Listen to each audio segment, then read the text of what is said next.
Sir 9 मई sir 9 मई के लोगों जिम्मेदारों का क्या रिपोर्ट भी आ गई है, सजाएं नहीं दी जा रही हैं। इसके ऊपर सर, ये आखिरी मेरा सवाल है, इसके ऊपर सर बताएं। ये तो किसी वक्त चीफ जस्टिस साहब से या उन अदालतों के जज साहब से पूछिए, सजा मैंने तो देनी नहीं है। मेरा तो मौक़िफ़ है, मेरी जमात का मौक़िफ़ है कि जो लोग उस 9 मई के वाक़यात में डायरेक्टली मुलव्वस थे, प्लानिंग में या एग्जीक्यूशन में, इसी वो शोहरत के आमल है, उन लोगों को तो किसी तरह की रियायत नहीं मिलनी चाहिए, उनके खिलाफ जो कानूनी कार्रवाई होनी चाहिए।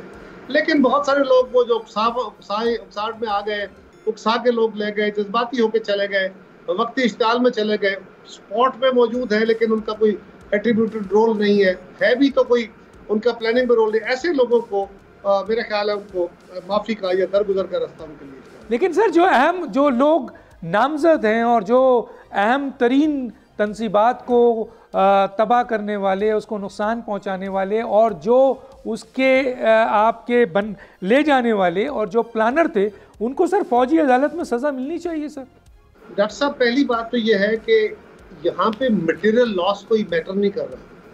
9 मई को शायद बहुत बड़ा कोई खरबों का नुकसान हमारा कौमी वसाइल के हवाले से नहीं हुआ, मटेरियल लॉस नहीं हुआ, वहाँ पे रिप्यूट का लॉस हुआ, कौम के जज्बात का लॉस हुआ, एक हमारे इदारे की तकदीस का लॉस हुआ, हमारे शुहदा की तौहीन हुई है, वो एक और बहस है पूरी।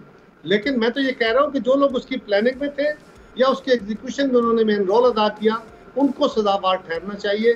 लेकिन अगर कुछ लोग मासूमियत में, वक्ती इश्ताल में आ गए, किसी के उकसाने में आ गए और वो जज्बाती होकर चले गए, वहाँ मौजूद थे, उनकी तस्वीरें भी होंगी, सब कुछ होगा, तो उनके लिए फौजी अदालत में इनका केस चलना चाहिए सर।